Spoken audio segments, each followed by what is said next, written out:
Hello guys, some stupid sketch show guy here to preface before the video starts that it's currently 2:24 a.m. in the morning and we just finished editing this video and our brains are absolutely smashed, so please watch till the end, I'm begging you. Yeah, it took like 3 hours to edit, so hopefully you watch till the end, like Sketchy said. Also, please, can we do a Sketchy Analytics? For this, I'll buy you ice cream. Yay!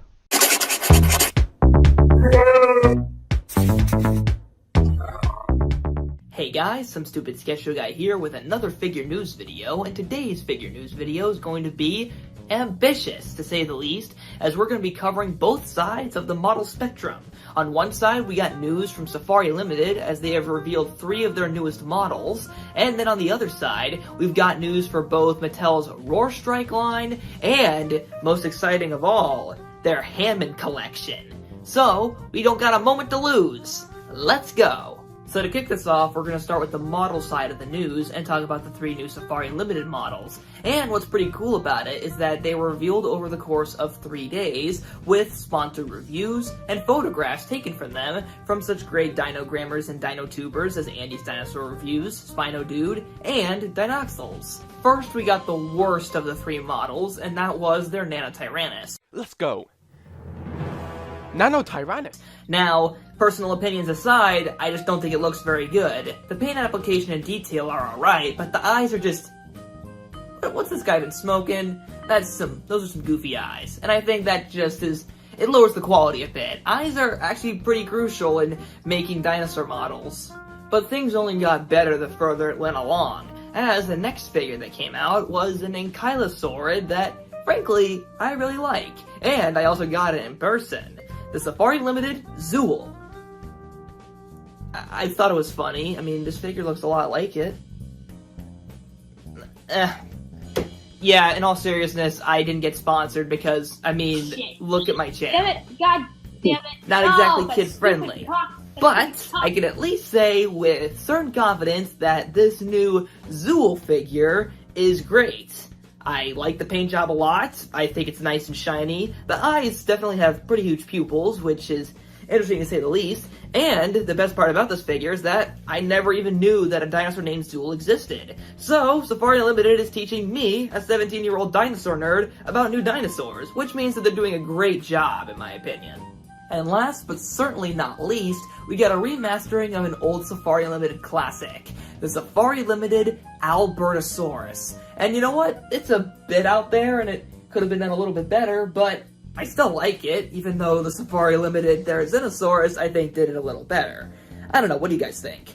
But the color scheme certainly ain't bad. It's bright, it's colorful, and it's certainly different from the Safari Limited Displetosaurus, which its head sculpt certainly resembles, but that's mostly just because, well, Displetosaurus and Albertosaurus are from the same family. You're gonna look a little bit similar if you want these things to be up to date, and from what I've seen, the Albertosaurus is actually a very up-to-date model of the current understanding of Albertosaurus, so this is definitely great. Even though I personally like the paint job a bit more on the old Albertosaurus, this figure is certainly far from bad, and I think it beats out the rather clunky but nostalgic Safari Limited Gorgosaurus, which, I mean, that's similar enough. Safari Limited is getting better at making Tyrannosaurs, so I'm happy to see a new version of Albertosaurus, because, you know, we need more Albertosaurus models out there. Then we got 2 massive action dinosaurs. First, we got this Ampelosaurus, which a lot of people actually thought was a different dinosaur, but nope, it's Ampelosaurus after all, and it looks alright. I mean, it's cool, but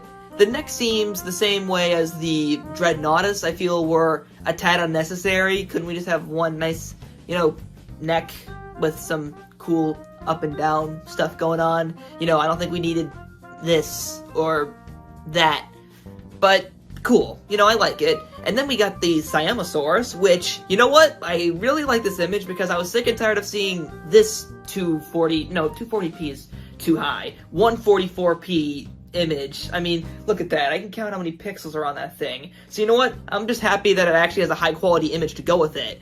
It looks alright. You know, the webbed thing on the bottom of the tail does look a little weird because I'm so used to it being on the top of the tail instead of the bottom. But you know what? It's cool. The four-legged thing, I'm not sure where that comes from, but, you know, we don't really know a lot about Siamosaurus, and considering that this is Mattel, I don't really mind this bit of speculation. It's a cool little spiny crocodile, and I'll take it.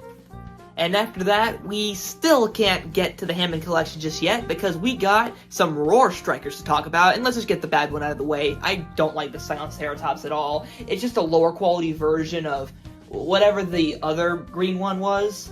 You know what I'm talking about.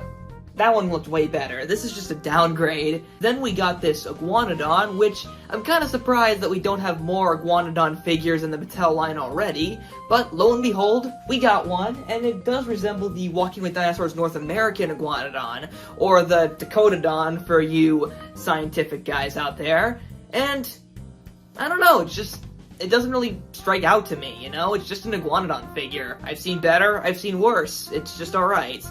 And I know it's sounding like I'm just rushing through these to get them over with, and you're right, but that's because I want to spend more time talking about the Mattel figures I'm really looking forward to, such as this big boy, which is the Roar Strikers Liopluerodon. And there are two main reasons why I really like this figure. For one, I'm glad that they decided to go with a unique paint job and not go with the Walking with Dinosaurs Liopluerodon.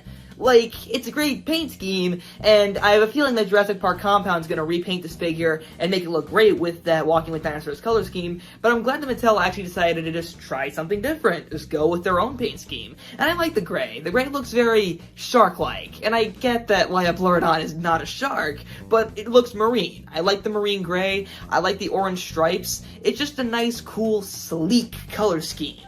And the other reason is because it reminds me of my childhood. Because back in the good old days when I didn't know what global warming was, I'd play with this thing, the Chatmay Liopluerodon.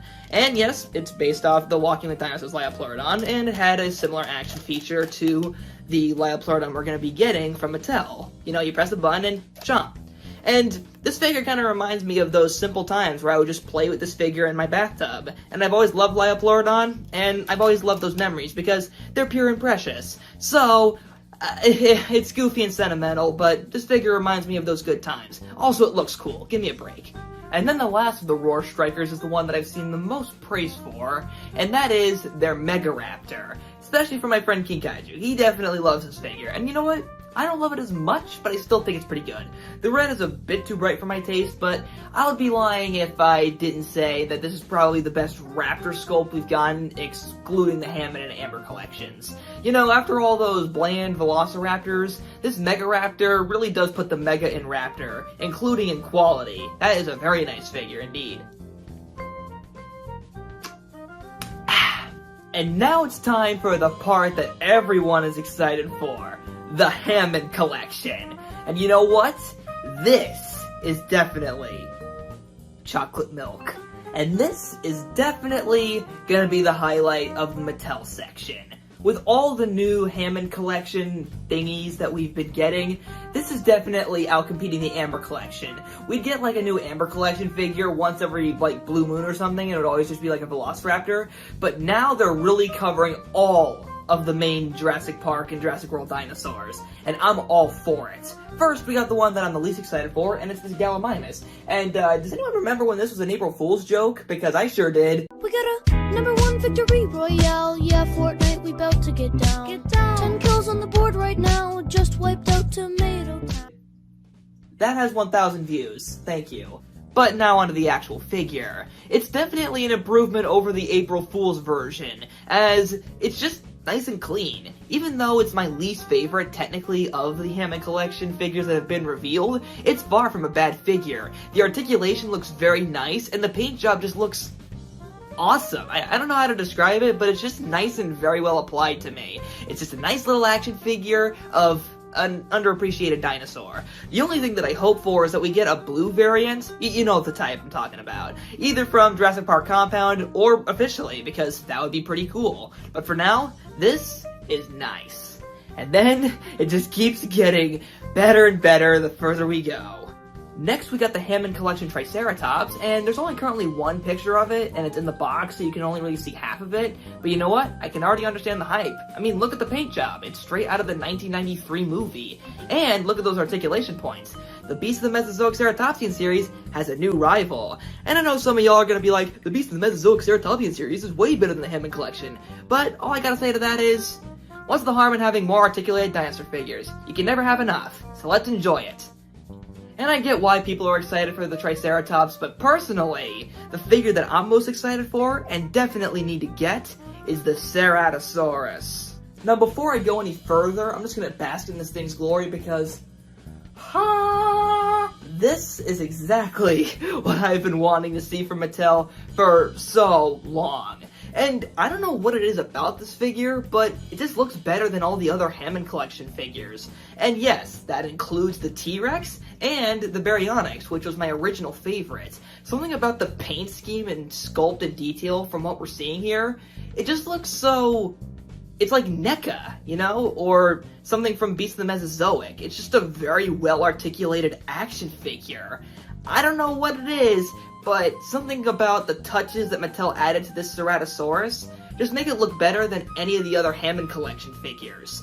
And you know what? I'm not complaining that I don't know the reason why this figure looks so good.